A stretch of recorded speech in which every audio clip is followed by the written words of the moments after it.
ve Amerika hükümeti için aytganda intayin mühim bir ahlak bozug'usidan o'tganlik bo'lib hisoblanadi.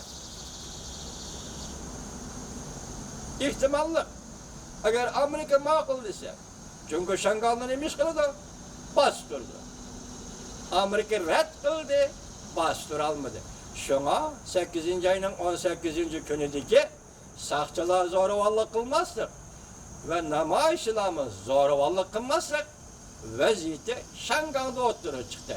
Endi tunigan shanbadan boshlab, tunigan yakshanbadan boshlab Shanganda yana zo'ravonlik boshlandi.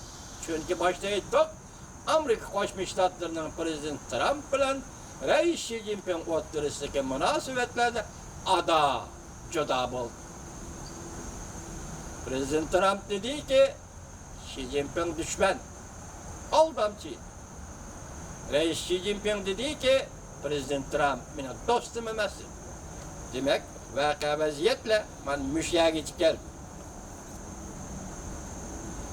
Bu maqoladan yani bir necha cümle abzas emas, bir necha so'zlarni sizlarga topshiraman vatandoshlar. Yana yuqorqi maqola xabar. Prezident Trump hatta bundoq ko'rsatdi. 1977-yili Amerika Qo'shma Shtatlari Davlat Mahkamasi yoki davlat parlamenti prezidentga bergan huquq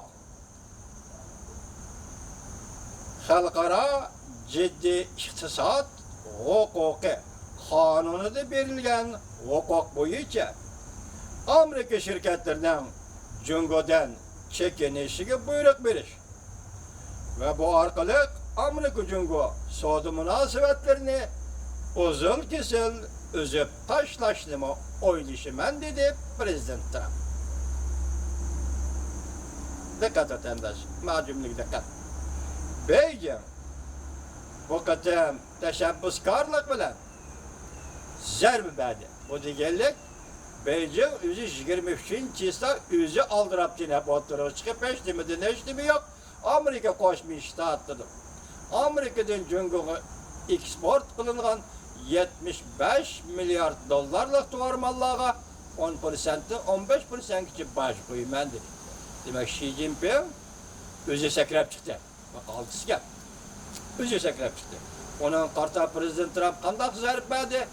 550 milliard dollarlik Jungodan import qilingan to'g'rimallarga 10%, hatta 25%gacha boj qo'yman. Endi Aqshay nima deyapti? Prezident Trump pushaymon qilib qoldi. Chunki Jungoga qo'yiladigan bojni tuvan qo'yib qo'ydim deb pushaymon qildi deb ko'rsatdi. Endi mana diqqat etadi.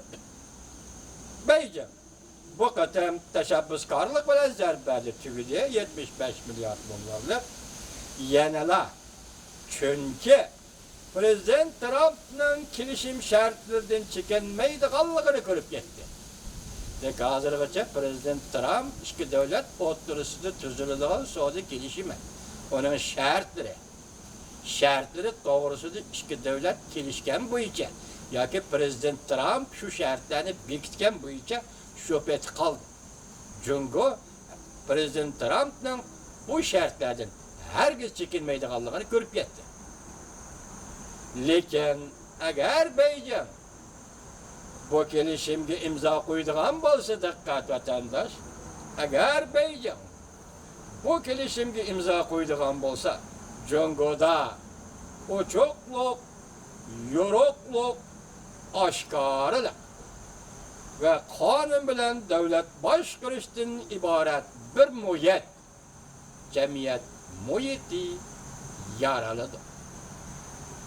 Ondaqda Jungo Kompartiyasining Jungochi biroqla barbod bo'ldi. Ko'rdingizmi?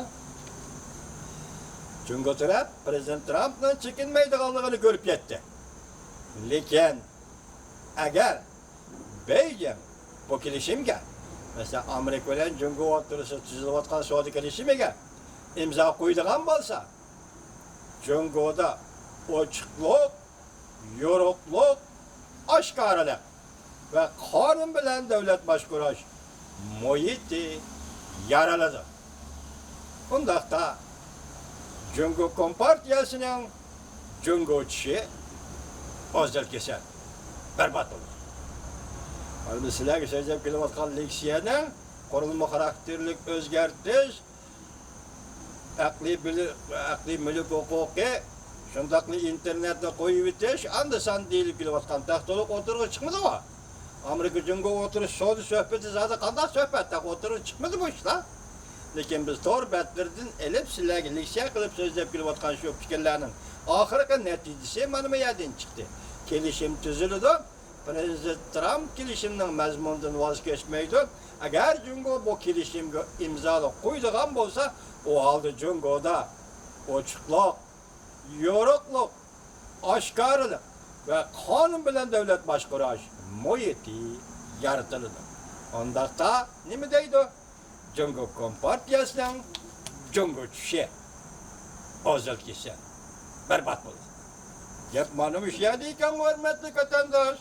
Hemen maksatlamanım işe deyken mi dikkat kıldık mı? Gördünüz siz, anladınız ben sözüldüm vatandaş. Mehmet Orbetler'de elip girdim sizge. Şu bu içi tahlil kılıp verdim.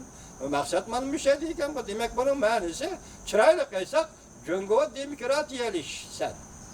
Biz sana 10 yılı vakit verdik, 20 yılı vakit verdik. Hatta Amerika Koşmuş Ştatları Cumhuriyet Halk Cumhuriyeti'yle diplomatik münasebet ornatıp 40 yıl vakit verdi. Endi muşularını sözlep gelgende vatandaşların iyisini ben devamlı selip durup atımın isimlerde bolsun ki vatandaşlar, isimlerde bolsun ki 1998 yıl 6. ayının 27. günü Amerika Koşmuş Ştatlarının prezidenti, şu vaktki sabık prezidenti Bill Clinton Beijing'i ziyaret kılıp Cungo'nun ilgilik hukuk yürgüzüdüğün devlet çigrası zade kayar geçer. Bu gep otandak gep vatandaş 16 saat gep deyimiz biz Uygur tılısı bundak gep mi? Cungo'nun ilgilik hukuk yürgüzüdüğün devlet territoriyası zade kaya geçer.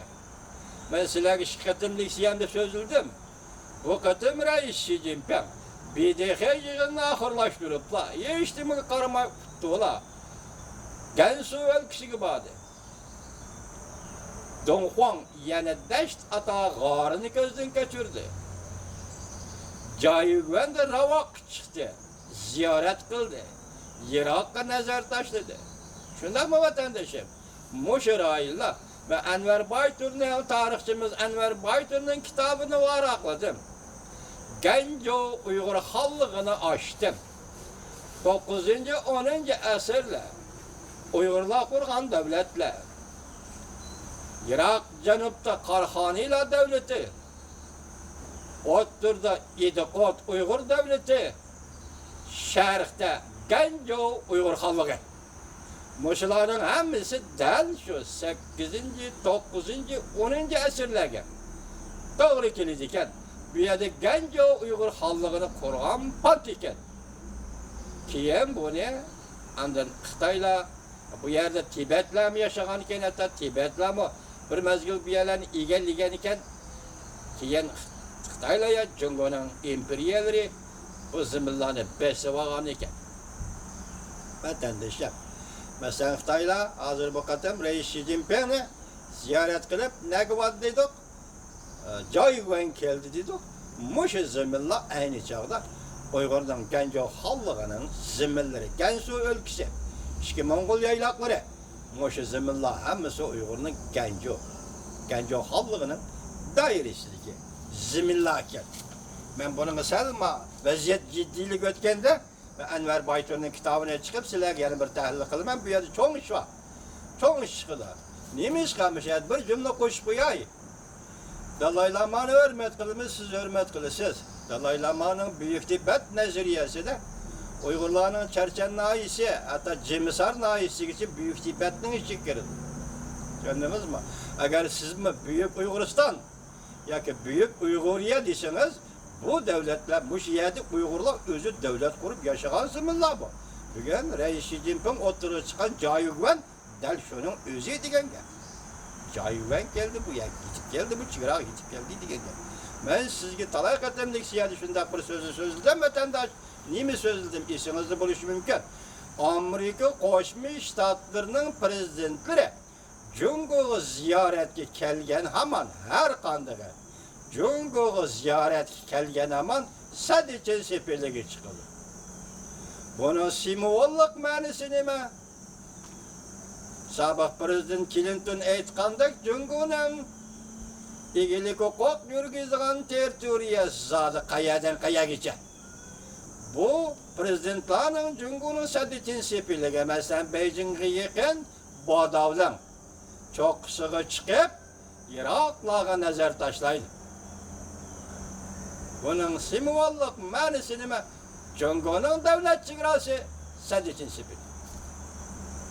Sadece seferlerin sırtında Cungo'nun territoriyası yok, zemini yok, devlet tevelliği yok, ilgili hukuk, talep kılış hukuku yok.